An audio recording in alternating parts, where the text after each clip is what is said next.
Pony Fantasy V, Exodus of the Void, by G.M. Blackjack. Chapter 32, Before the Storm. The city of man flashed into existence and scooped the Valeran up out of the sky, then vanished again in a blast of light. The idea was if they kept moving faster than normally possible, Exdeath wouldn't be able to surprise them with anything from the void. The anti-void technology only went so far.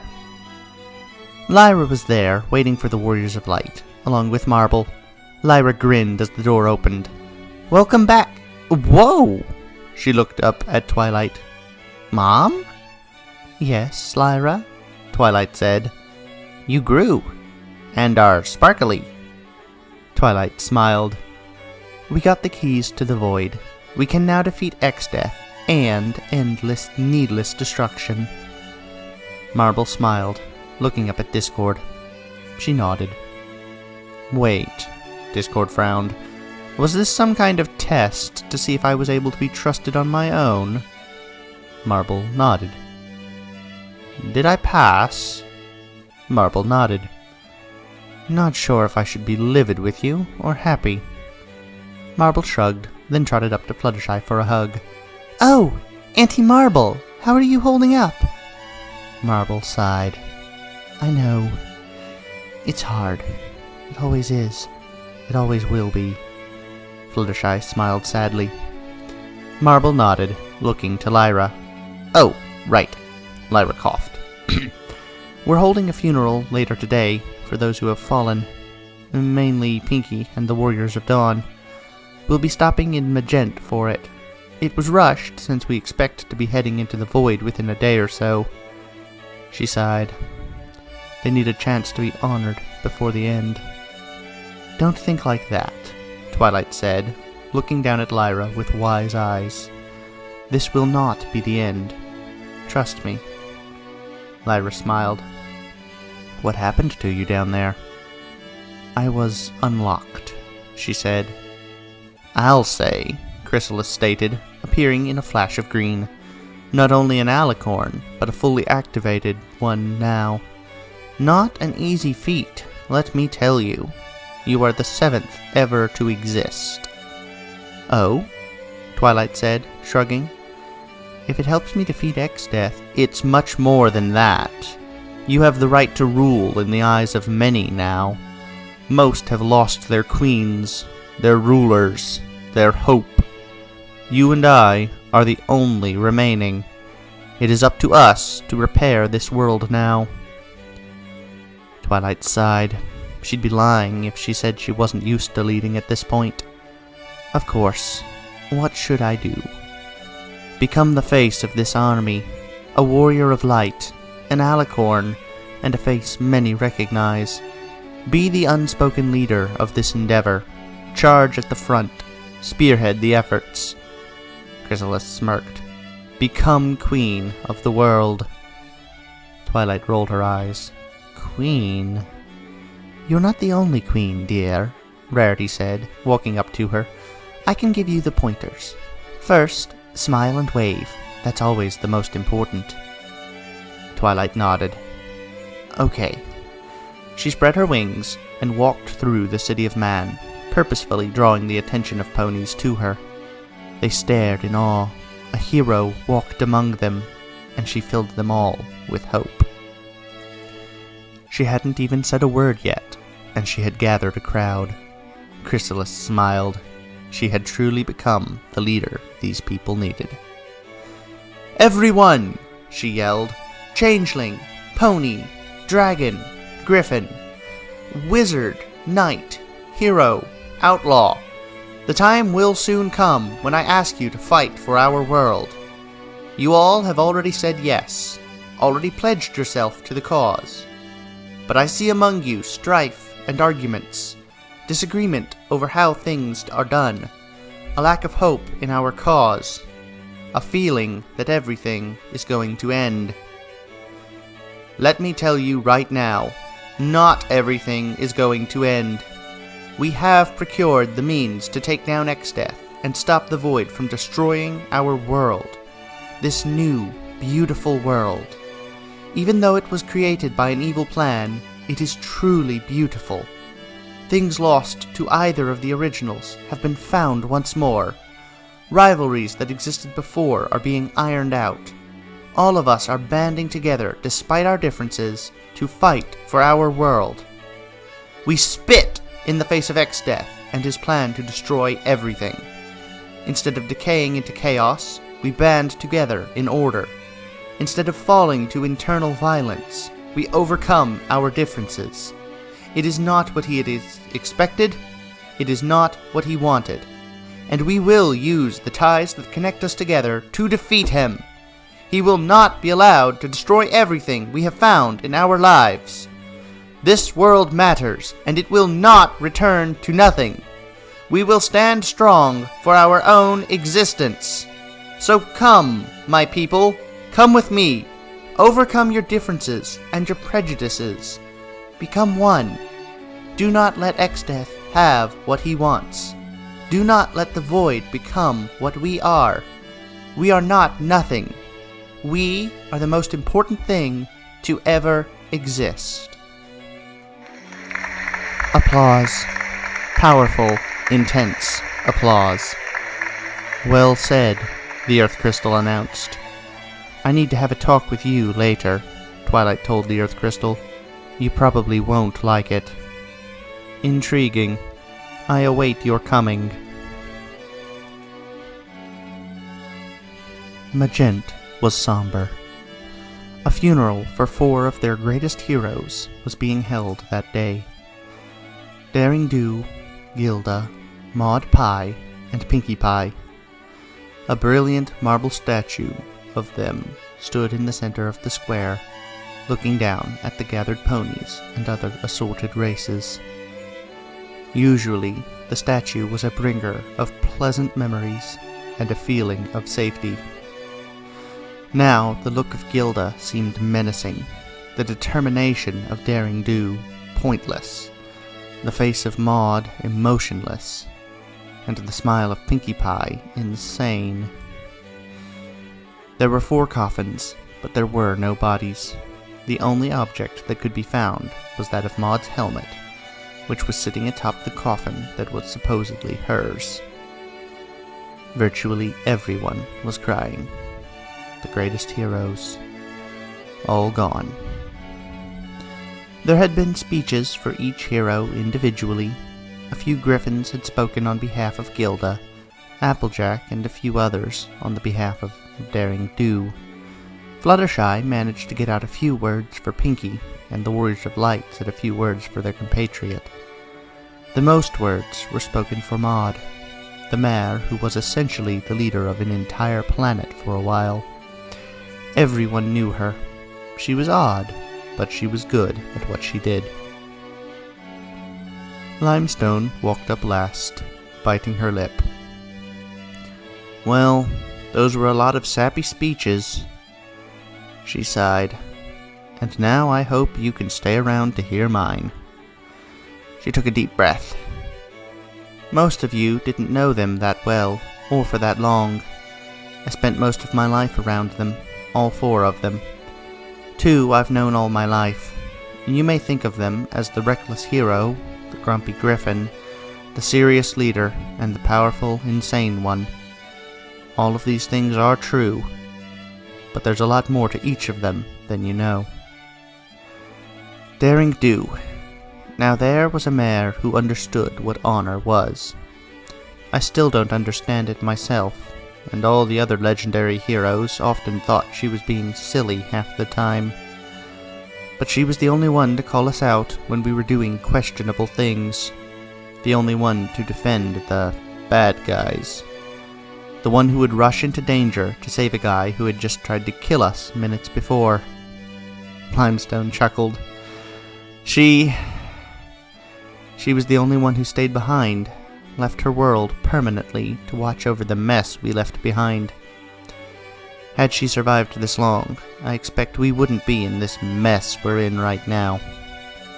I honor her as the one who knew when it was time to do the right thing, even if we didn't always listen to her. Limestone looked at the next coffin. Gilda. She and I understood each other the best. We were both people who tended towards anger and violence. I suppose that's why our rivalry became legendary. Many of you tell stories of our battles together, or duels that broke so many records. And yet, she was much more than me. I was just angry all the time, for generally no reason whatsoever. She had a reason to be angry. Her life was hard. She was cast out by her own family. She was given the short end of the stick, and despite that, she became a hero renowned worldwide. She kept her anger in check. Sometimes I wish I was more like her. Even when she became infected, she still stood strong. Limestone shook her head, turning to the pink coffin. Pinky. You were the most unique individual I ever had the chance of knowing. You were completely insane and more random than a deck of cards flung into the air during a tornado. And yet, you cared more for everyone than anyone I know. You always sought to make people laugh, even your enemies, even people you didn't know at all. You always just seemed to know exactly what to say to make them chuckle. You were in touch with something beyond what we knew, something bigger than all of us. Bigger even than this fight with Exdeath that you gave your life for.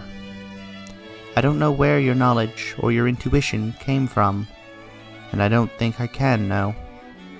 But I do know that the knowledge was disturbing, that it would have been too much for anyone else to handle. But you just took it in stride. You were stronger than all of us. Limestone's face became haunted for a second, remembering one of the times her sister had broken down, had been overwhelmed. She shook her head, turning to the last coffin. Maud, you were in charge. You always were.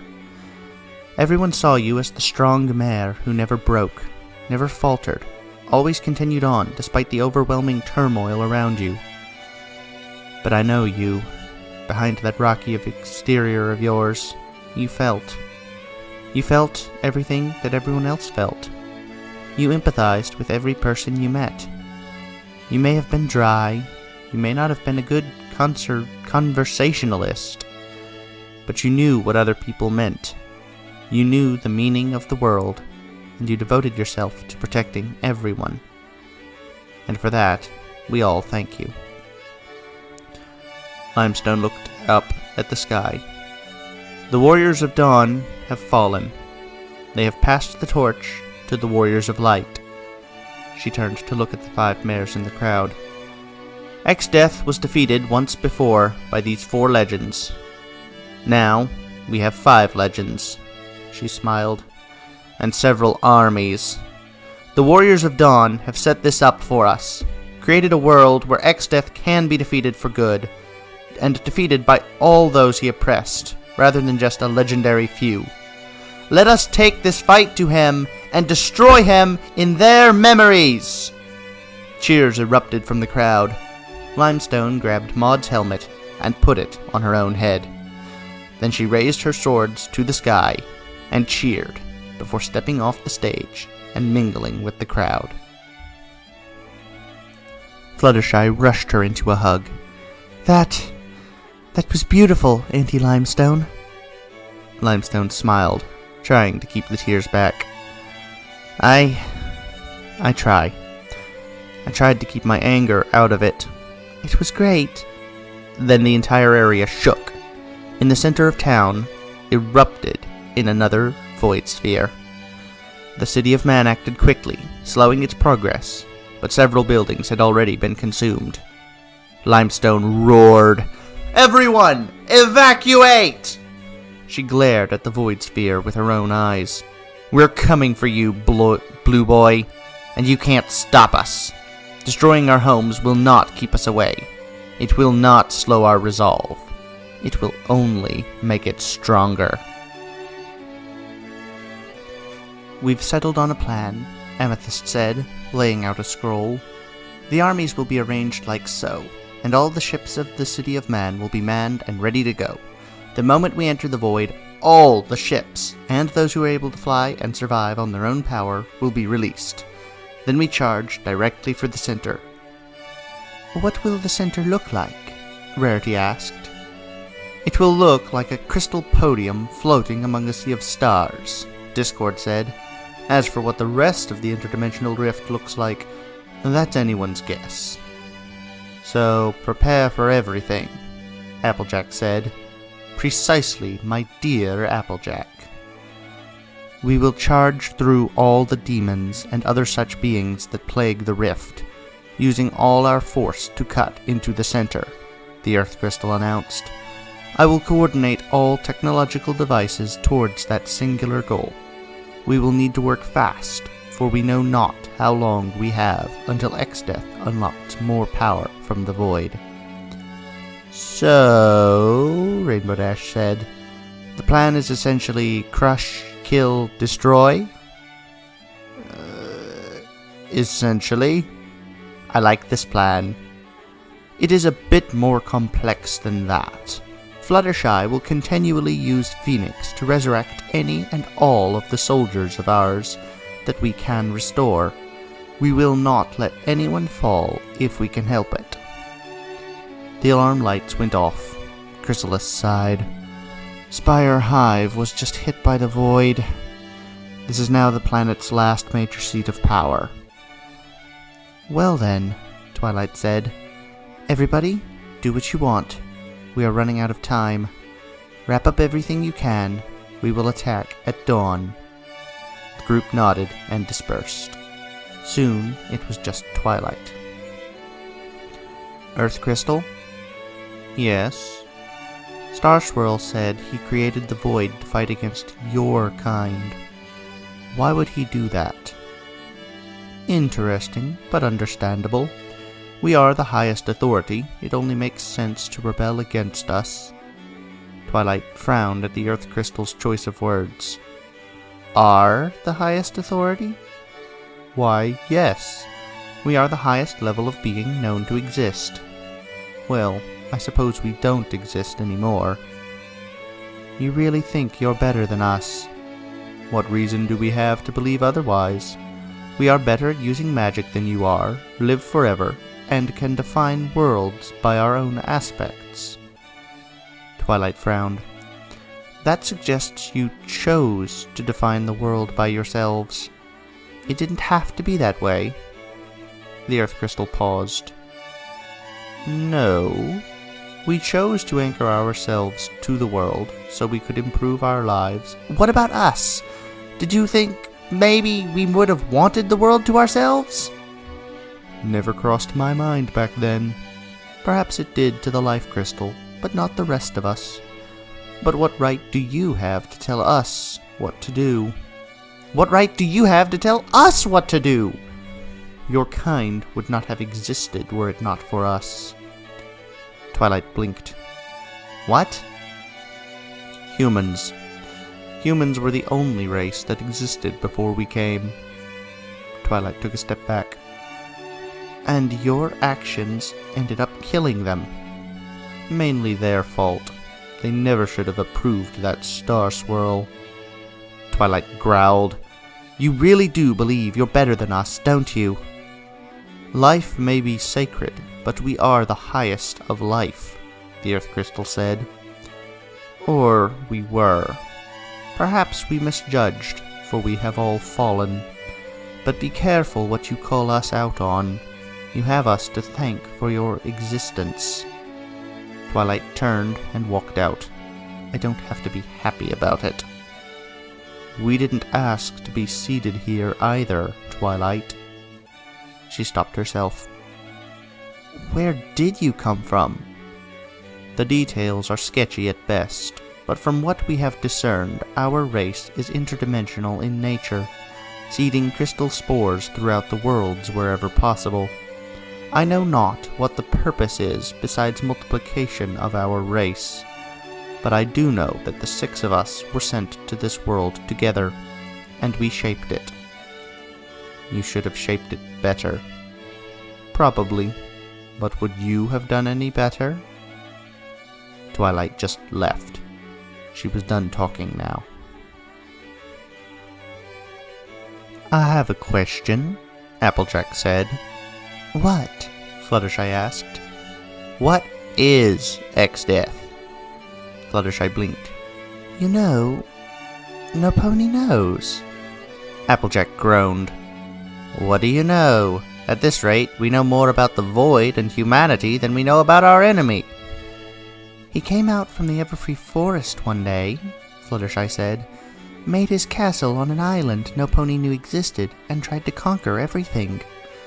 The Warriors of Dawn fought him, sent him to the Otherworld, and sealed him. That's all of his story we know. No pony knows what created him or where he came from. What about the Everfree Forest? The Tree of Harmony? Fluttershy blinked.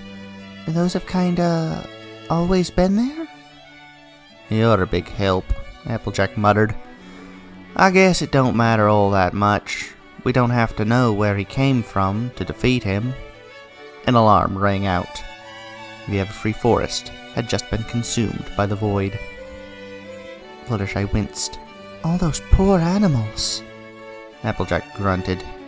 Wonder what he'll take next. Applejack had taken the Valerian out for a spin, with Rainbow Dash in the craft next to her. Just wait till you see Sweet Apple Acres and get a taste of our cider, Applejack said. Rainbow Dash grinned. Can't wait. Your sister going to be there? Yep, probably going to serve us as well. Gosh, it's been a while since I bucked some apples. Rainbow Dash looked at Applejack strangely. What? Nothing, Rainbow Dash said. They crested over the horizon, Applejack pointing. There she is, Sweet Apple Acres. And look, you can even see Big Mac out in the field. Shoom! From nowhere, a void sphere appeared, engulfing the farm with dark, impersonal energy. The acres were gone in a matter of seconds. No! Applejack yelled. No! She yanked the throttle, pushing the Valerian as fast as it would go, right into the void sphere. Rainbow Dash kicked Applejack out of the seat and pulled up, the bottom of the Valerian scraping the edge of the void sphere. Mayday! City of Man! Void emergency! The city appeared and picked them up instantly, slowing the progression of the void sphere in the process. But it was too late. The farm was long gone. Why did you do that? Applejack yelled. You were going to kill us! And I would have given that void sphere something to... Rainbow Dash slapped her. Get a hold of yourself! Think! Think! Destroying the Valerian would have accomplished nothing! Applejack cried, angry tears. I would have felt like I did something! That doesn't matter! Rainbow Dash yelled. You can't just go fly off randomly screaming and hollering when your siblings die!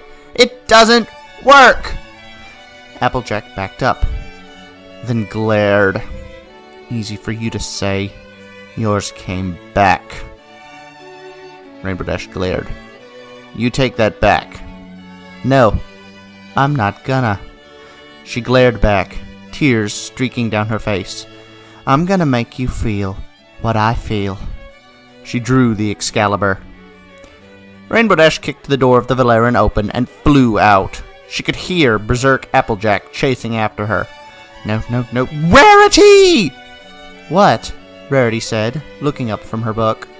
Get ready to revive Applejack, she said. Or me.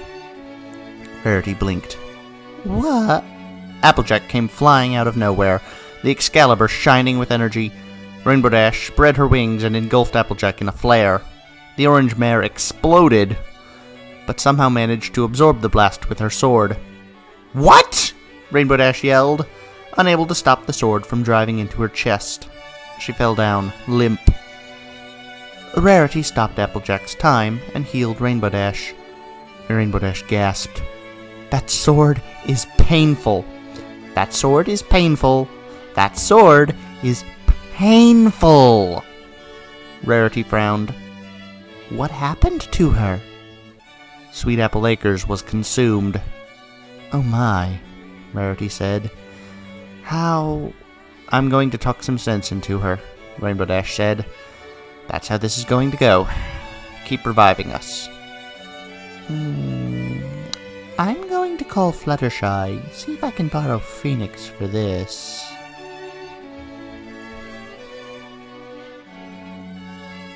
"How long have they been killing each other?" Twilight asked. 3 hours, Rarity said, watching as Phoenix raised Applejack this time. "She still hasn't calmed down." Twilight sat down. "I wonder why she's the one who has coped the least with losing family." Rarity frowned. "I think it means the most to her. I'd had time to come to terms with the fact that my mother might be gone.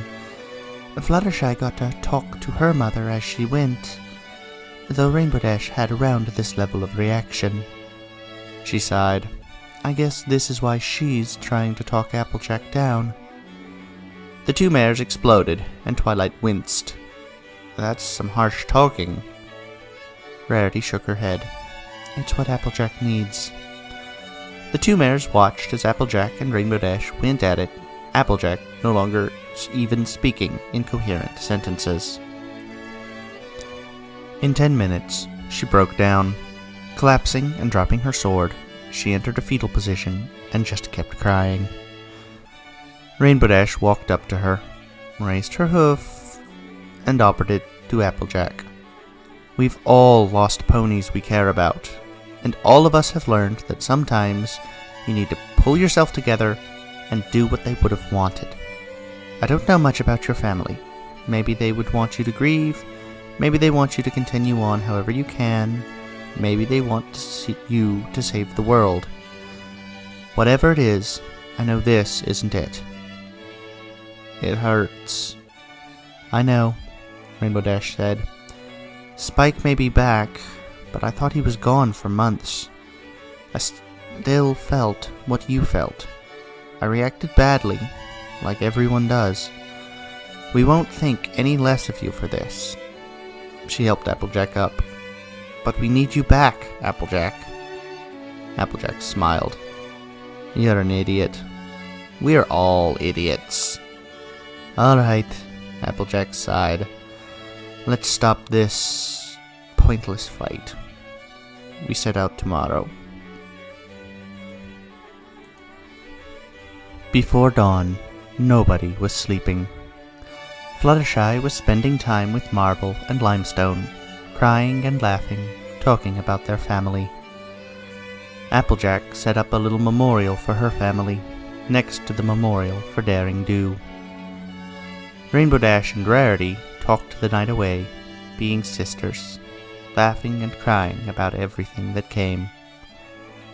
Twilight just stood on a balcony, staring at the stars, thinking about those lost, thinking about the crystals, thinking about the void, thinking about the keys given to her. Would she do better? She had been trusted with a great power. Would she be able to rebuild everything? It was time to find out. The sun was rising. The Trotten Void Sphere eclipsed the star, giving the black orb a bright halo of sunshine. Twilight looked right at it for a few seconds. "The time has come!"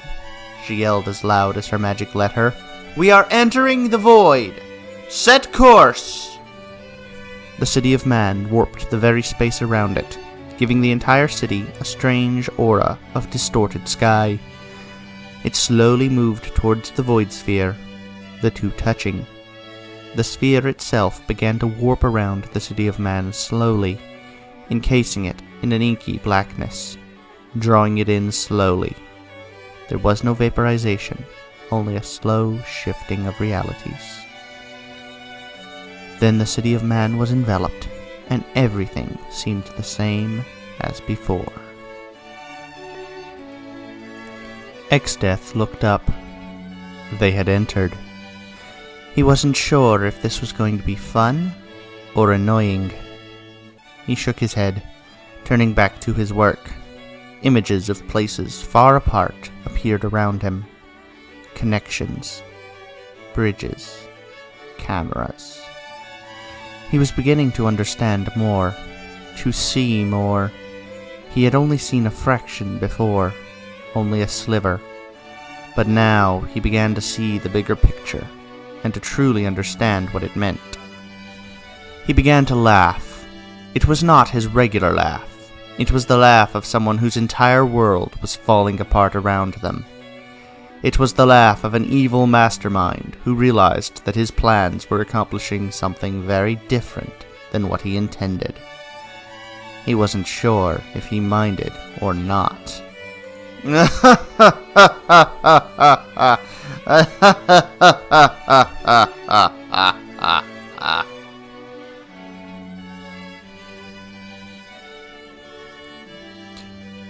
When Applejack said that she was going to make Rainbow Dash feel what she felt, I really thought she was going to go for Rarity, not Rainbow Dash.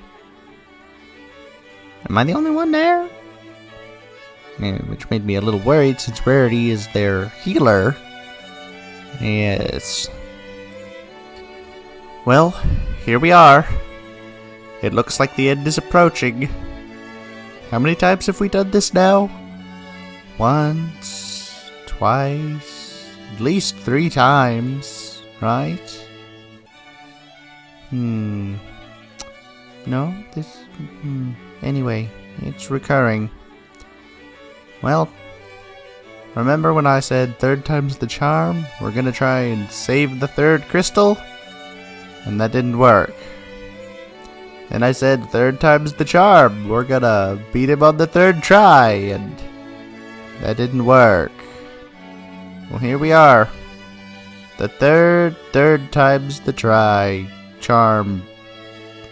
To the power of charm. Thing. I've forgotten. I was never big into numerology for real anyway. Well, let's see, eh? Or we go down again. Together, everyone! I wish you the best, and I'll see you next time. Goodbye, everyone. Have a pleasant day.